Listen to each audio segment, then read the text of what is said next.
but I met a lot of people through Listening Room, and I still play Listening Room till today. Yeah, I think last time I saw you, Yeah, you were playing Listening Room. Yep. You came up and did a song, and the whole crowd got really sad. But that was. I don't even No, I'm remember just what song I playing. played. No, you crushed it. There's something that Cameron says later in this episode.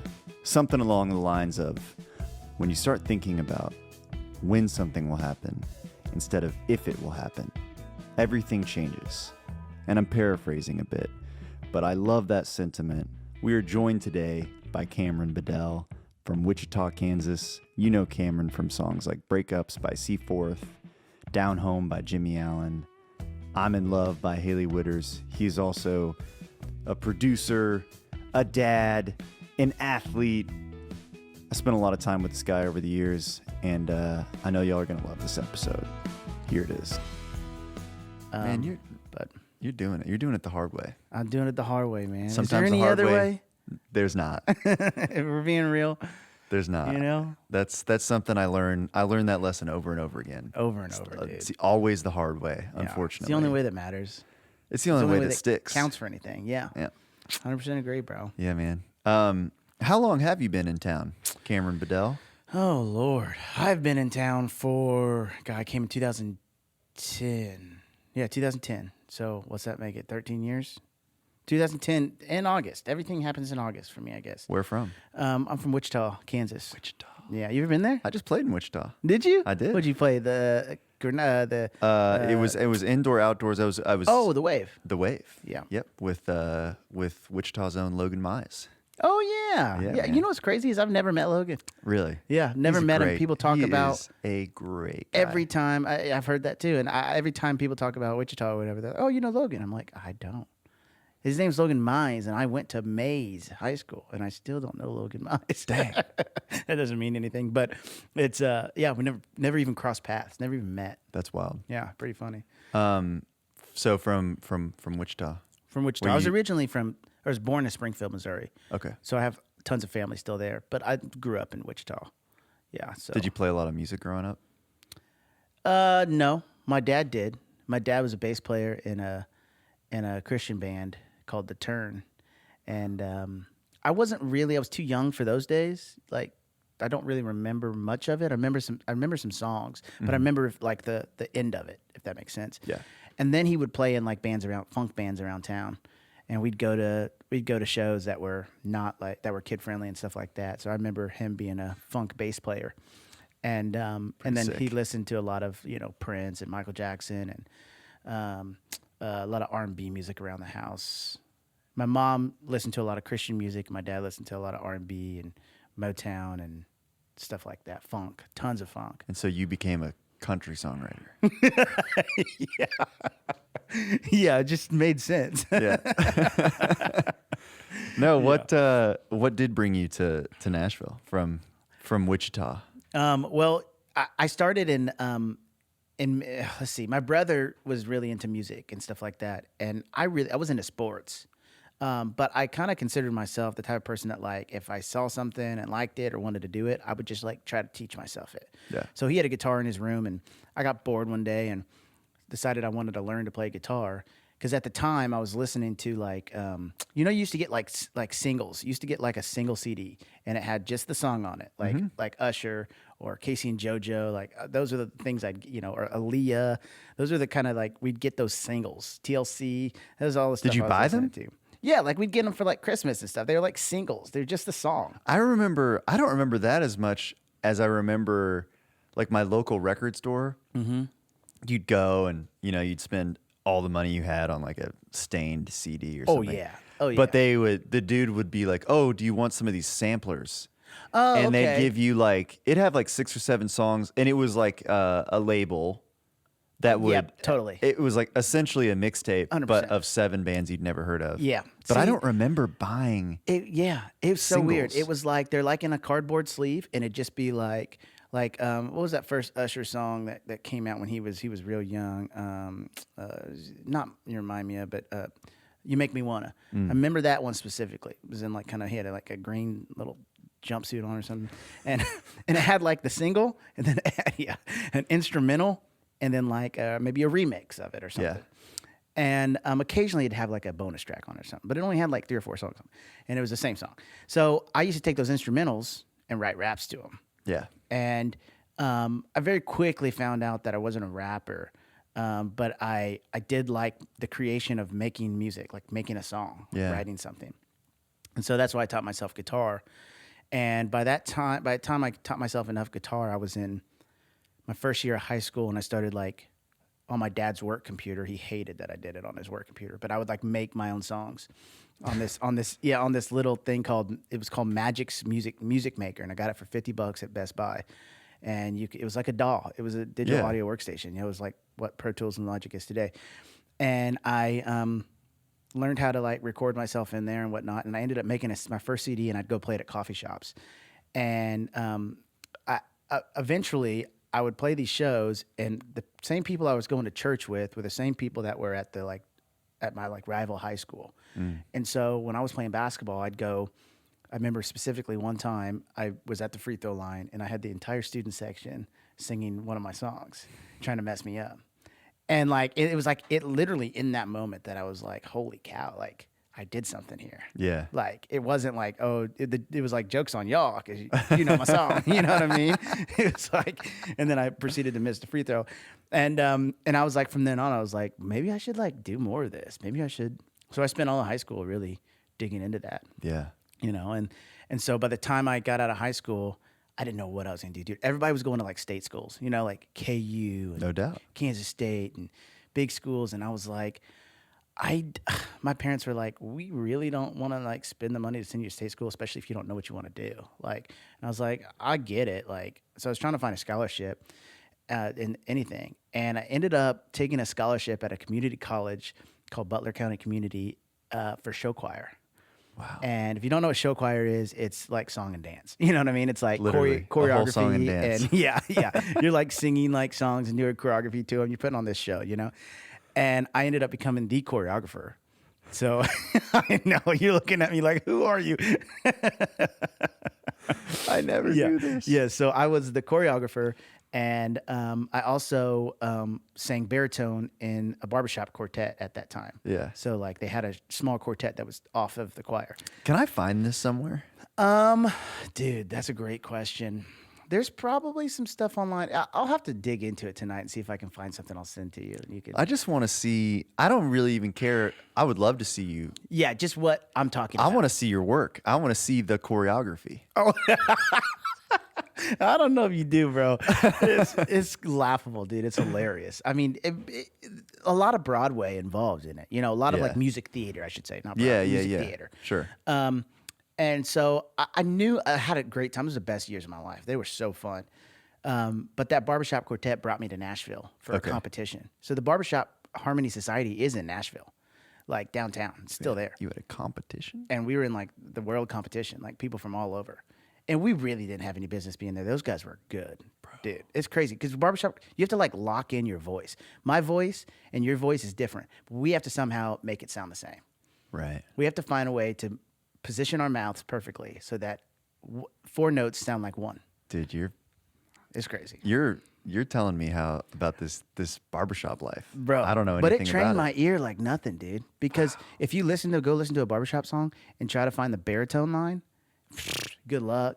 It's so hard. You got to, you remember those first days where you're trying to pick up the bass line in a song? Yeah. Or trying to hear like another part, like a guitar I part? still can't. A lot of people can't. Yeah. Like it's hard. So that trained my ear really well, you know. And it brought me to Nashville to do competitions, and I was like, this city's awesome, you know. And then I heard about we were here, we did like some tours, and I heard that they were songwriters and stuff, and I was like, dude, how badass would that be if I could be a songwriter? Like that'd be sick, you know. Went back home, ended up going to Wichita State the next year because I was too scared to come to Nashville. And I went to Wichita State and studied music education. And I hated it so much. Really? I was like, this is so it was good that I did that because it was like, I have to go to Nashville. It's the only thing. It's the only thing left. You checked off all the other. You blocked off all the other options. Yeah, I went one step too far and had to go, nah, reel it back. Let's go to Nashville. And moved here in 2010 and went to Belmont for 2 years to finish out my degree. It's expensive 2 years. And Imagine if you would have gone for 4. Yeah, that's what I tell myself. I'm like, yeah, lucky it was 2. But I met Allison Junker there, and you remember Allison? Of course. My first publisher. Yeah, totally. Yeah. And I met her in a sociology class of all things. Wasn't anything else. It wasn't a music class. Saw her 4 years later in what used to be Chago's, rest in peace. And I was like, hey, what are you doing? She's like, I work at Warner Chapel. And I was like, oh, really? I was like, cool. I didn't have a deal or anything. And she's like, you should come play some songs for me. And so I went and played a few songs for her. And she's like, you know who'd really love you? I'm like, you? She's like, yes, I love your stuff, but I got to introduce you to Brad Bozer over at Liz Rose Music. I was like, okay, cool. Yeah. So I met Brad, and like 2 months later, I was signed to Brad. Or signed to Liz Rose Music. Yeah. Brad signed me. That was his first signing, I think. So, yeah. That's awesome. Yeah, it's been a fun ride, man. That was in 2016. Yeah. So what, like the 4 years in between? Taco Mamacita. You're just working? Yeah. Taco Mamacita used to be down there on Music Row. It's now in Germantown. And I worked there for 4 years. I served everybody that I was eventually going to be working with. Yeah. You know, I served Liz multiple times. Yeah. And I remember finding out, oh, that's the lady that wrote like a lot of the early Taylor Swift stuff, you know? It's like, Yeah. oh, dang, that's so cool. And she was always super sweet and stuff. Little did I know, you know, some good foreshadowing there. Yeah, man. But yeah, it was super cool. I worked there for 4 years, and then once I got my deal, I was going. Were you writing? Oh yeah, I like was writing with a lot of buddies, a lot of a lot of friends that I had met in either college or after college. I met the core group of my friends after college. Yeah.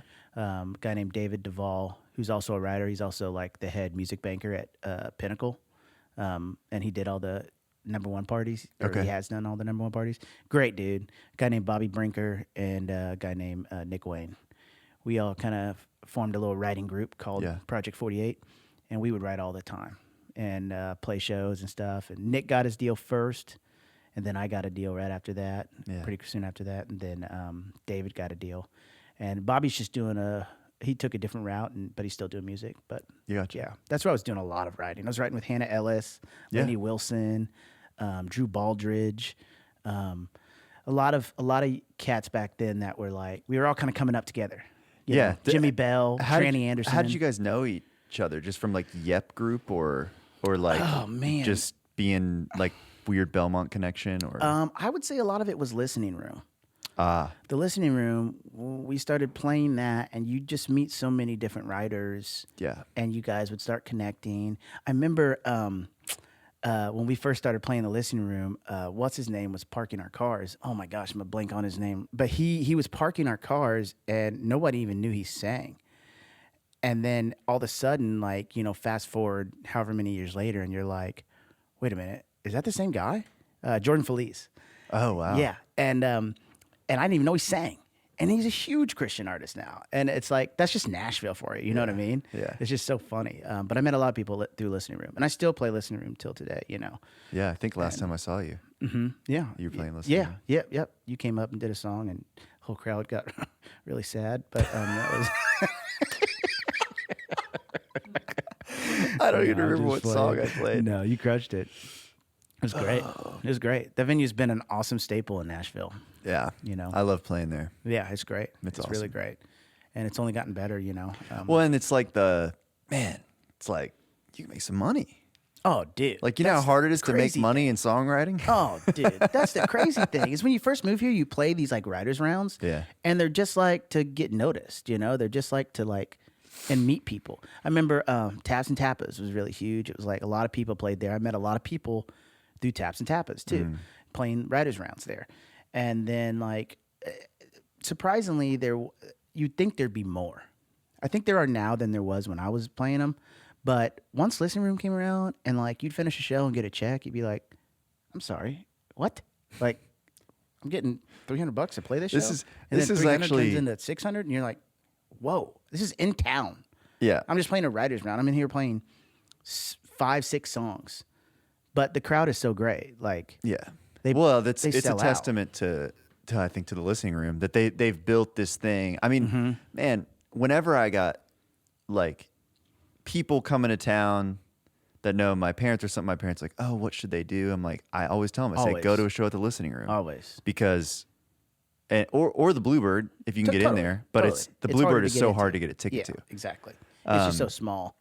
Yeah, but Yeah. the listening room is always a great option. It's bizarre to me that there hasn't been another one like the listening room, like be able to capitalize like they have. Yeah. Like City Winery is pretty close, but like it's just different, you Sure. know. But I always thought that was crazy. I'm sure it's coming. I don't know when, but Yeah. you kind of have to like.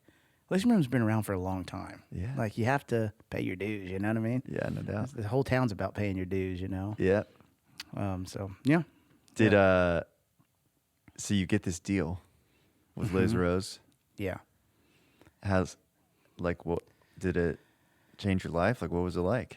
I mean, dude, yeah, it was like what I came here for, you know? And I Yeah. came here in 2010 and didn't sign till 2016. Yeah.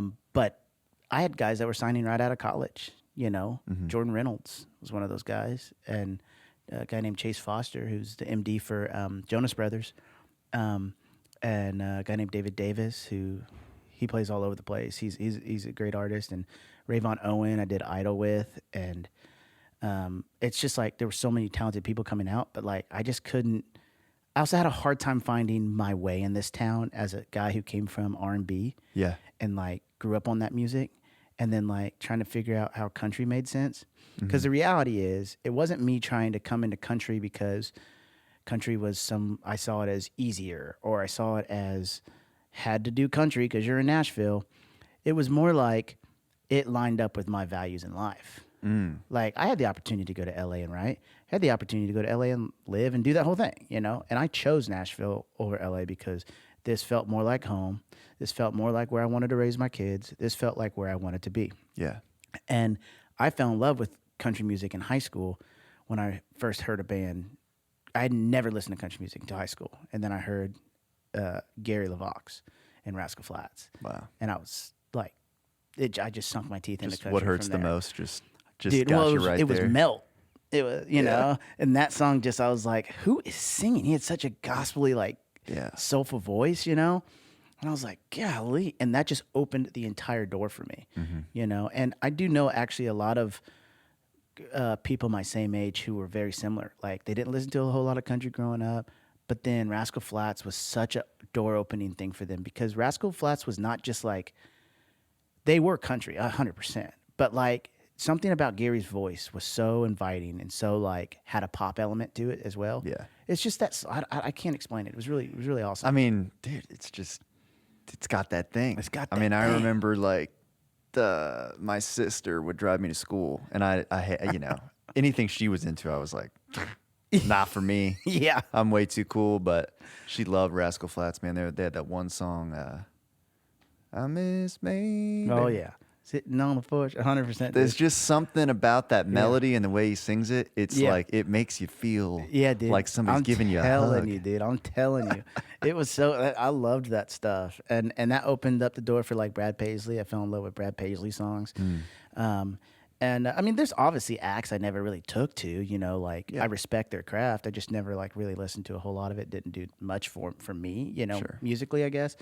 But the values of country music, you know, we got church on Sunday, you know, Coors Lights on Friday night, football on Friday night, football on Sunday. We got church on Wednesday. We got local people doing local things. We got buddies that you don't forget about, people that you're there for, you know, hanging out in truck beds. It doesn't even have to be a damn truck bed. It can be the bed of whatever kind of car you have, you know, driving movies. It's a way of life that I was accustomed to, and that resonated with me. And that's how I view country music, you know, like, you know, it's people are like, oh, you sing with twang now, you know, it's like, no, not necessarily, but, you know, I do sing about things that probably line up more with the genre of country music than, you know, I'm not singing about, you know, thongs and, you know, shit, you know, I mean, that's just not what, you know. Yeah. That's what That's country not your music, bag. No, and that's what country music represents to me. Mm-hmm. You know what I mean? So that's why I love country music, and that's why I do country music, you know. But it took me a long time to really find how I made sense in this town, you know. And by the time I got my first deal, I still didn't quite know that. Mm-hmm. But I was going to do my hardest to, you know, I was going to do my best to really, dig in. And I dug in 5 days a week, Oh, 2 yeah. days sometimes, and just like writing like crazy. I think my first year I wrote like 290 songs. Wow. Yeah. Like probably 190 too many. You know what I mean? It was so many songs. Yeah. But when you're putting out that kind of quantity, unfortunately the quality suffers. It just does. But I'm cutting my teeth. I'm learning. just kind of learning and growing, Well, and I think especially when I see it a lot, when you don't have the opportunity, you're so hungry for it. So then when they open up the door for you finally, and you get in there, you're like, load it up. Yes, let's go. Just fill my plate. Yes, that's exactly how it was. And 100%. I mean, I could say, my advice to young songwriters would be like, make sure the quality doesn't suffer for the quantity, but like everybody figures it out. Yeah, it's better to figure it out yourself. It's 100% right, and that's why I tell every like young songwriter like coming to town or wanting to do this. I'm like, hey, I ask them all the same thing. I'm like, are you okay with like you reaching like what you think, or you like reaching like a place in the community or in the industry that is like you deem successful? Are you okay reaching that place in like 7 years? Like, Yeah. are you okay like grinding and just Maybe like longer. maybe longer, Maybe much definitely longer? Are you okay with that? And somebody be like, dude, more like 2 years. And I'm like, well, buddy, just enjoy the journey because it ain't that. Now, there's some people who do get like that little, like, they just like, they hit a little weird niche and like, Yeah. and then No like doubt. rise super fast. I'm not saying that's bad or anything like that. It's just, it's not common. Ryan Beaver said to me one time, we put it in a song, but he said, you can pay him early or you can pay him late, but the dues get paid either way. Oh, dude, that's exactly right, baby. I love that. Yeah. I love that. So true. Yeah. That's so true. Especially Yeah, in this town. even if it does happen fast, it's like, Yeah. there's anomalies and stuff, Yeah. but average, statistically speaking, it's Yeah. the road is long.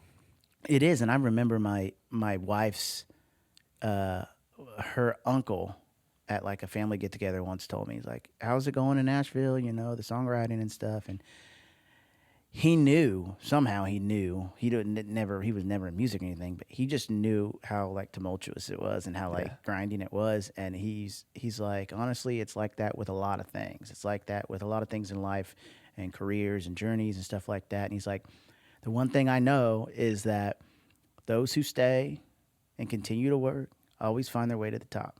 You just will. And that has just always stuck with me. I just was never able to stop because I knew that there was a place to get, no matter how long it took. Like, you were going to get there. You just have to outlast everybody else. Got to survive. Yeah. And you work so hard to get there. Well, yeah. I mean, yeah. Shoot, you have to. I mean, you get to a point in your deal where like, you see people around you having success, and you're like, how come I'm not having like those same successes? And then when you look back at like 5 years after that, you go, oh, I was having success. It was just different. I was having success. Like I was meeting and mingling and writing with these people who may not have looked successful or felt successful back then, but now they're like my people and they are successful and you were having success. You just didn't see, it was different. Yeah. It wasn't like you were having number ones or we all wanted to get in rooms with like the Ashley Gorleys and the Luke Lairds and stuff. And the problem with that is it was just like, you're not looking at it right. It's not about getting in rooms with those guys. If you got in one, great, awesome. And hopefully you guys write something great, but it's not, you got to look at it a little bit differently. You come up with your people and you build your thing. That's the best way to look at it. You know, it's hard when you're first starting out though. It's hard the whole time. I think. Yeah, it's still hard. What am I talking about? It's still hard. I wrote a terrible song today. It's not easy now. Oh yeah, right. No, it's still because you have some success and then you just like wonder when the next success is when little thing is coming, And I just I'll never forget like when I had like let's see, I started working with some artists like Ryan Griffin, who talk about someone who has been grinding. Yeah. Talk about someone who has been here and has just never gave up. Yep. And his day is coming. Yeah. And I don't even know when the heck it is. And he doesn't either, but he's not stopping. and He's it's never given just up, man. wild. And on his third record deal, which is unheard of, and just have so much respect for him. And I'm working with him early, and we had this song that I was like, man, this could be a song, dude. And I just remember I had so many of those where it's like, why didn't that really blow up, or why didn't that really happen, or not. And so when you do start having some bigger successes, my wife would be like, can you believe this? And I'm like, yeah, it's crazy. And she's like, why aren't you like over the moon? I'm like, I am. And she's like, you don't sound like it. I'm like, listen, this industry will teach you how to stay as level-headed as possible. It just does. There's so many no's that the yeses sometimes don't feel like yeses. It's weird. You know what I mean? So you can't let yourself get too high. Yeah. And you can't let yourself get too low. Do you know? celebrate? My wins? Yeah. Yes, I do. But I'm one of those people that's I don't take compliments well. I'm hard. I don't either. You know what I mean? If someone tells me, I think today someone was like, dude, love the podcast. I actually don't know what to say. I'm like, I'm like, oh, it's a lot of hard work, man. I know. Yeah, that's the same way I am. I don't know what that. I don't know what's wrong with me. Yeah, but I think it's wrong. Whatever it is that's wrong with me is wrong with a lot of people. Yeah, I agree, and I look at it as a humble thing, but sometimes I can be too much. I can be too. You don't feel like you're just filled with self-loathing. God, dude, I'm not kidding you. Like, I feel like because I was in my, how they say like you're the man in your small pond back home. Like, I did have a bit of that. So like, there were people who viewed me as cocky, like, and I hated it when I heard someone viewed me as that. I was like, oh my gosh, no, like that is not me, But like, when you're like the only guy in your high school that's making, putting together like CDs and like selling your music, like, and you're good at it, like, and then you go to college and you go to a bigger pond and you actually become, popular there from it. It's like, you have to like have a sense of like, hey, what I'm doing is working and like it's really cool and like I guess I am pretty good at this. You can't constantly be like, no, I suck. No, this is no.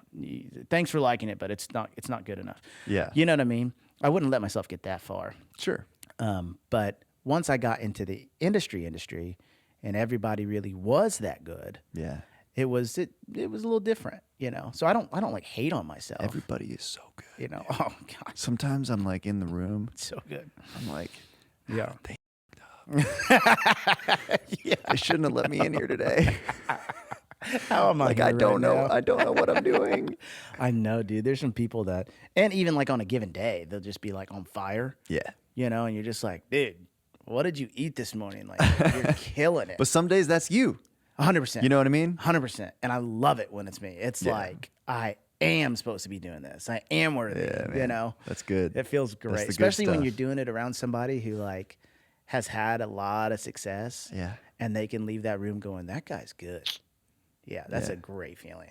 That feels like anytime you great- can- a big win. Absolutely, man. know? Anytime somebody thinks you're awesome, Yeah. life's going good. Yeah, I mean, can you imagine like impressing like Steph Curry or LeBron James and then Yeah. being like, that dude can ball. You're like, hell yeah. Yeah, you're glowing a little bit. Yeah. Yeah. Yeah. What do you like when you think about like success? Like what's one that sticks out to you, and like what did that feel like? I mean, the earliest one, like as far as songwriting goes, Yeah. the earliest one that I can remember so long ago. No, the one that comes to mind, I guess, first. There was a lot of little things, and I don't say little things like they weren't good enough songs. They just like didn't become huge, big old smashes. But there was a lot of little songs that along the way that like were like, this is really good. It's getting played here. It's getting played there. But it was when I met this young girl named Tiara Kennedy, and we wrote for the first time. And the first song we wrote was a song called "Found It in You," and we just connected immediately. Like she was what she was looking for in a producer and a songwriter, and she was what I was looking for as an artist. Yeah. I was like, oh my gosh, I get you.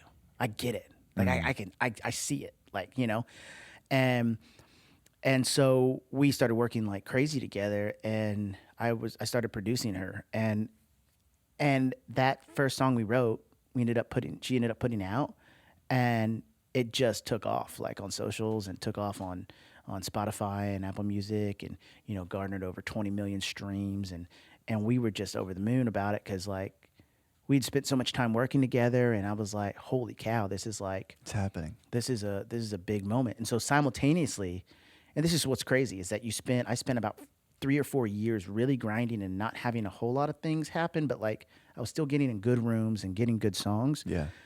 But then at the same time as this started happening, I wrote with a group called Seaforth. I wrote a song called Breakups that did really, really well for them and opened up their career. And then Sony, word on the street was they were taking it to radio. And so like all of a sudden, like I'm like, holy cow, like I'm doing it, like it's my turn, And Breakups ended up getting pulled at radio after 5 weeks, which everybody was blown away by. And like I had people calling me going, congratulations, that's 100% your first number one. That song is a banger. And I was like, holy cow. I was like, could this be? And when they pulled it, I just didn't know how to feel. I was like, what? It doesn't even make sense. Like, what else are they going to go with? Like, what else are they going to do? What? Like, this doesn't make sense.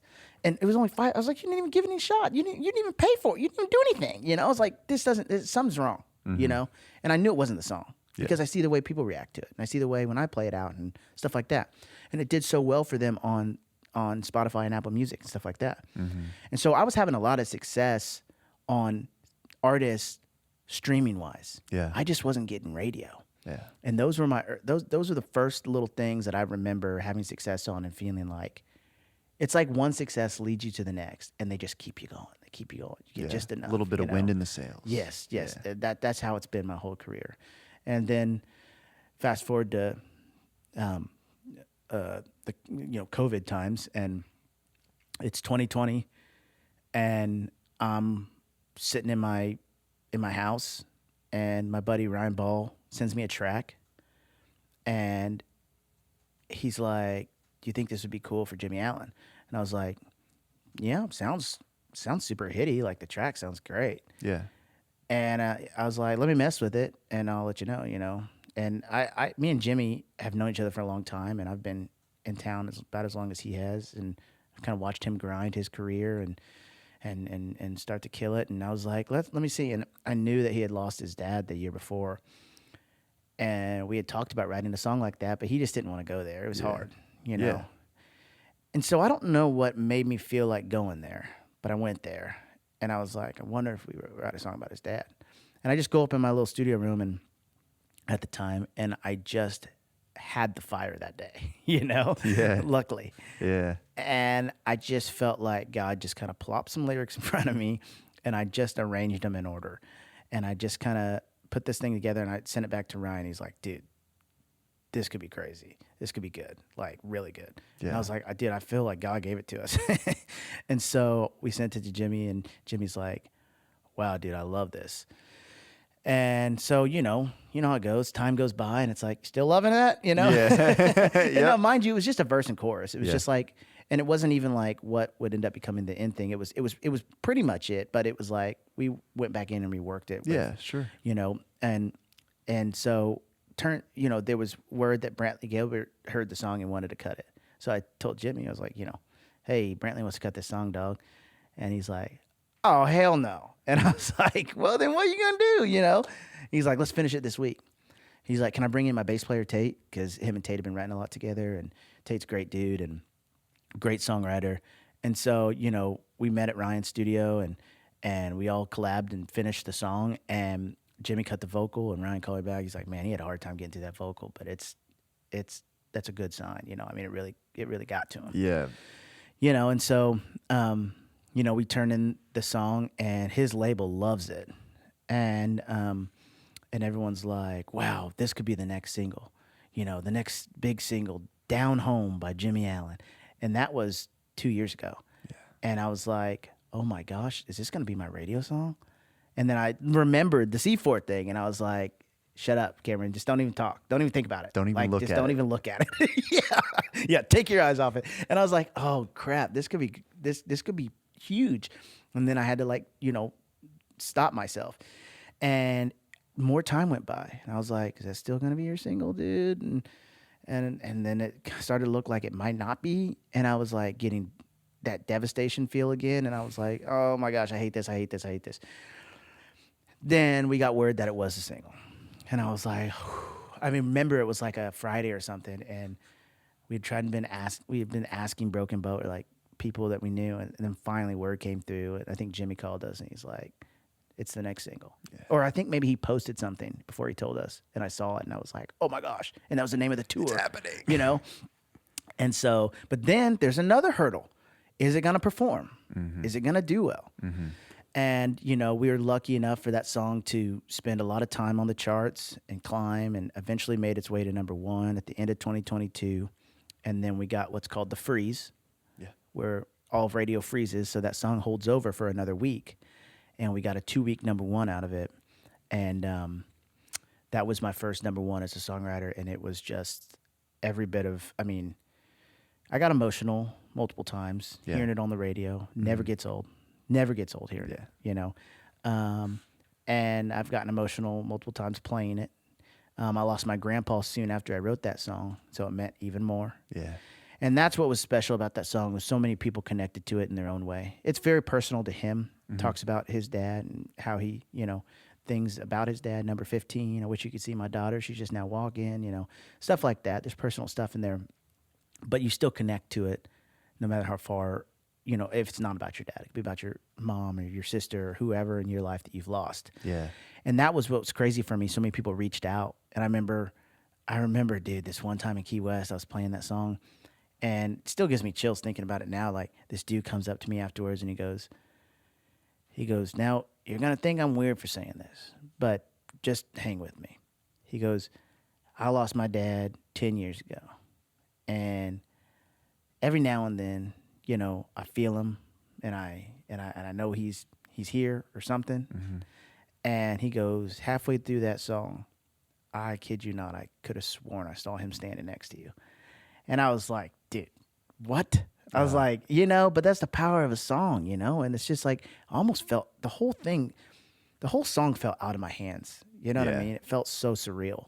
You write something that means so much, and you're just like, how did I do that again? It's just so weird. But that was that was the most recent thing, Yeah. So like, I'm fresh off my first number 1, and that's such a powerful story.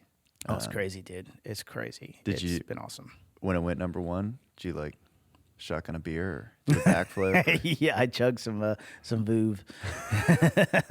I got 2 bottles of Vouv sent to me, and we poured them out that night, and we guzzled those things down, I made a sappy post, I think, and then talked to. You got to make a sappy post. You got to make a sappy post, and I talked to family, and I talked to some friends, and it was really cool to watch. I think that was the best part, was to watch everybody love on you. Watch people come out of the woodwork to love on you. Yeah. Just to go, hey, man, you have no idea how proud I am of you. Or like, hey, dude, I've watched you in town for a while, and like, this is a cool moment, man. Like, congrats to you.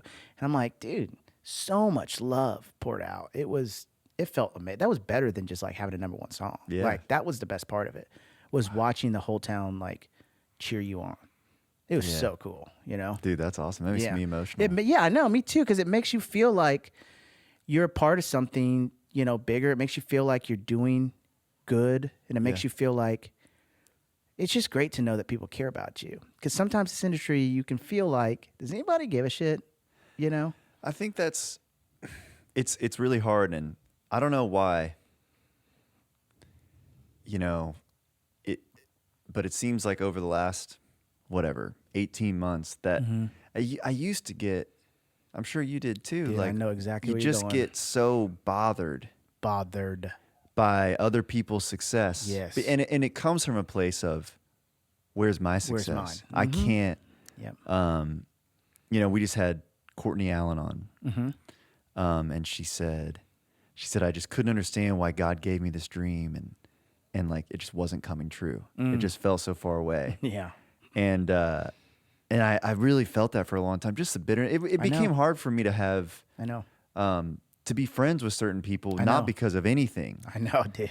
You know, and then but at a certain point, I don't know. I don't know what it was. Turns. It just does went change. away. I know. And it's probably because you just go through so much hard stuff. Yeah. So that when your buddy when they do get the that sweet taste of the pie, you're like, bruh. Yeah. I'm I so know. happy for you right I now. know. And it's also like you get to see people that like, you know, I saw people have success that I like knew. Yeah. But when you see people have success that you know That are your buddies. You know what I mean? Yeah. That's different. It hits different. It man. hits different. And that was what made me so emotional during that, you know, when we got that number one, was like how proud people were. Like, I was just like, God, what? I was like, and even people who didn't know me that well were very proud, but it was the ones who knew me well you know, I don't know. But you're so right, dude. I just remember being so like I struggled with that for a long time with like being able to be happy for people. Yep. And being able to like, because I would always ask, well, where's mine? You know, and I do remember, and for whatever reason, I don't even know what it is, that just went away. It just like, it just stopped feeling like that. Or maybe I learned how to like change my mind on it or something, or I don't know I can't really explain it. Maybe it's just a part of the It might just journey. be like you're in it long enough and it does, you start to realize like, I mean, I have note cards filled out at my desk of like, other people's success does not detract from yours. Just like trying to like break my brain because it was so, I knew it was so stupid. It was bad. I and know. I didn't want to unhealthy. have that. I know. That's so true. I think I had something like that on the background of my phone. Yeah. You know, where it was like that. It was like, not everybody's journey is the same, you know? And but it's just like, cliche. If you look back, I remember feeling that way about even having a deal. You know, I remember feeling that. Absolutely. I remember thinking, why don't I get to have a publishing deal and write songs? Like, I can do that, you know? Yeah. Like, you know, and then, you know, you get it and you realize, I had a buddy of mine tell me before I signed my deal, he goes, the sooner you can realize it's not about if, it's when, the better off you'll be. Yeah. Because that's just the reality.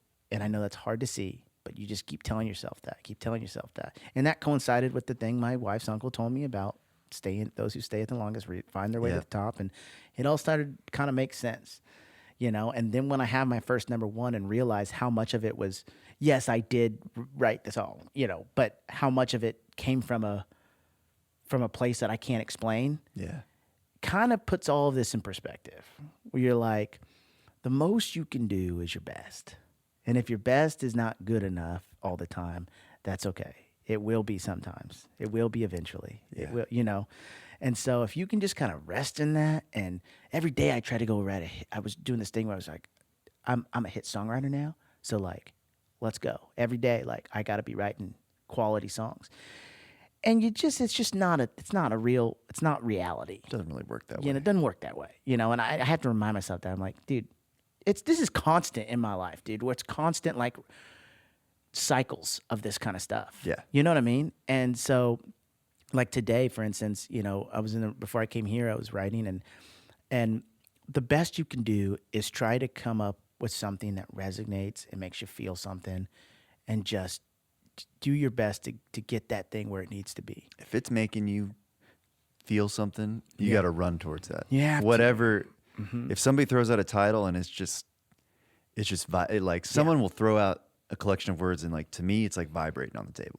Yeah. I'm like, I'm going to die. Yeah. If we don't write that today. Yeah. I'm like, why 100%. are we still throwing out Why are other we still titles? throwing We're out doing titles? that. Like I'm on verse 2 already. Yeah, you know? 100%. Well, we get kind of messed up in this town about like you know, if you're not writing with an artist. Yeah.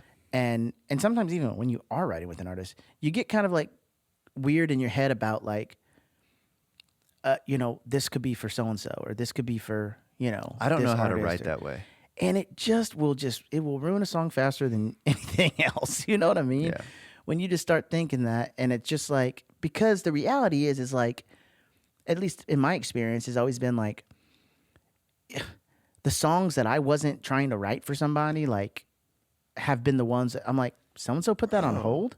I'm like, really? Earlier this year, I wrote this song with Benji Davis and Zach Abin. Mm-hmm. And it was called Wished It Was You. And it was like, it was late, I was drunk, and I wished it was you. Mm. And I got home, and when Zach sent over the demo, I just said, this is the best song I've ever written. I knew, because it just, I couldn't stop listening to it. Yeah. And you don't write songs like that every day. No. Yeah. That just make you feel something. Mm-hmm. And then it got cut. Yeah. By a big artist, and it's like you knew it from the beginning. I knew, and there was some debate at one point whether like somebody else was going to cut it, and I was like, no, not for any other reason other than I just didn't feel like it was right. Yeah. But the artist that did cut it, I'm so proud of it, and I'm Have just you heard stoked about it. No, I haven't heard Oh. it, but it's coming out in the fall, and let's go, dude. I'm stoked. Well, that's so. it. What's crazy about it is that's so true. Like when we wrote Down Home, we knew it. We had that feeling. Man. And you just know. Now, what's crazy is, recently I wrote a song with Nicole Gallion and Lee Miller, and we got together and we had this date on the books forever. It kept getting pushed, kept getting moved. Yeah. I had to cancel. Nicole had to cancel. Lee had to cancel. Just kept getting moved. Finally, it all worked and we got together and we wrote this song called I'm in Love.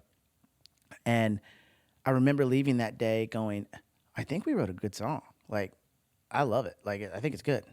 But I was like, I don't know who's gonna cut it, and I don't really know. Like, I don't know. I feel like it could exist on the radio, and like I can't think off the top of my head who would be and it was right in front of us the whole time. I was like, my publishers went to a meeting and they were playing songs for Haley Witters, and they played this song. And she just fell in love with it. And I was like, oh my gosh, how did I not think of Haley?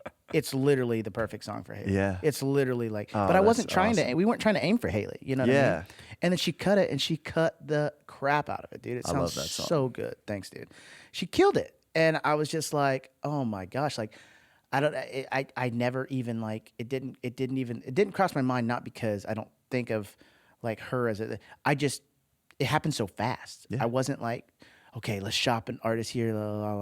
Nobody even came. Lainey Wilson didn't come to mind. Carly Pierce didn't come to mind. There were no girls that came to mind at all. I was just like, I don't know what's going to happen with that song. Yeah. And then once I heard Haley, I was like, oh my God. Well, how did I not know that? It was there the whole time. Yeah. It was just right there in front of us. And so, there's stuff like that too, where it's like, you see it on the back end and you weren't able to see it at the forefront. I feel like a very distracted. You can become a distracted writer in some seasons, where it's like you're looking so much at like. Now, mind you, I just had my first #1, and so when you get that taste, dude, it's like it's heroin. It's like I got to have more. I just have to. Like I need it. I have to have it. And it does something to you that you do not like.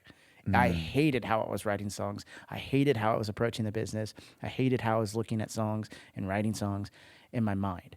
My mind was just, I hated the way, the outlook I had. Yeah. And that was the distraction for me. That once we got that song cut, I was able to let go of, because I was like, dude, you couldn't even see what was right in front of you, bro. You were so distracted. You were so worried about. And the funny thing is, you don't even know what the next thing looks like. The only thing you can go off is what feels right. What resonates, what dude. What resonates, And when you get in that mindset like I was in, you can't feel anything. Nothing resonates because you're just thinking about, you know what I mean? Mm-hmm. So that was really good. And it's funny how the career does that, dude. It just ebbs and flows, hills and valleys, seasons, you know how it is. Absolutely. You're on fire sometimes you're not. Your mind's all messed up on here. It's crazy, dude. It's crazy. Do you have any advice that you'd give, to your younger self, or if you were starting all over, starting at the bottom, what would you say? Stay home. No, I'm just kidding. No. Buckle up. Yeah. I mean, I feel like I've said a few things, along the way in this podcast that I feel like I've told a lot of younger kids or a lot of aspiring songwriters. Yeah. there's some things that are really hard to tell somebody, and it's really hard for someone to come to terms with. And a lot of that is the waiting thing, is the like, it's not if, it's when, you know what I mean? It's so easy to tell somebody that now, sitting where I'm sitting, but like, I remember when someone told me that, I was like, yeah, but I want it now. You know what I mean? But the best thing that I can probably tell somebody, the sooner you can get this in your head, the better. There is only one you. There is only one Cameron Bedell, okay? There might be people that kind of sound a little bit like me, or sing a little bit like me, or write similar to me, but there's not another me, okay? So Cameron Bedell has something to offer the world, okay? It is my job to give the world that. And if I'm spending my time trying to be Troy Cartwright, because Troy Cartwright's blowing up, or I'm spending my time trying to be Jordan Reynolds, because he's got these hits over here, or Luke Laird, because he's got these hits over here, I'm not being Cameron Bedell, you know? And the reason why Cameron Bedell works in the world is because there's only one. There's space for that person. Yeah. And when you're trying to be everything else and you're not being that person, you're having a hard time fitting in. You're having a hard time finding out where to go, what to do, what to say, where to, you know. And it's kind of a mind twister a little bit, because you're like, well, what are you talking about? I am me, you know. But it's like the whatever you, what it is that you love, what it is that makes you go, what makes you like. That was so hard for me to understand, because everyone was like, I don't know about this. Well, of course you don't. It doesn't resonate with you. Resonates the hell out of me, and it's probably going to resonate with a lot of other people, but it's music subjective. So, you know, I can only do what I do. That's all I can do. Yeah. The minute I start trying to do what other people do, I get myself in trouble. You know what I mean? That's it. And I can't you don't separate yourself at all, you know? So it's hard to find, but you try to keep it in mind and try to find that and just dig into your true self, you know, the things you love. You're like, if you're making, let's say you're making a song today and you're like, this doesn't feel like it'd be country radio. Okay, shut the fuck up. Do you like it? Like, how does it make you feel? Let's start there. Let's start there. Like, you know what I mean? Yeah. Like, it's gonna, only things that are gonna resonate are things that resonate to begin with. Yeah. You know, you can't make something resonate that didn't resonate ever. You know what I mean? You're right. So, yeah. Well, that's great advice. Yeah, It's well, really thanks. good. Cameron Bedell, thank you for being here. Of course, Good anytime. man. Thanks, That's dude. That's the pod. See you later.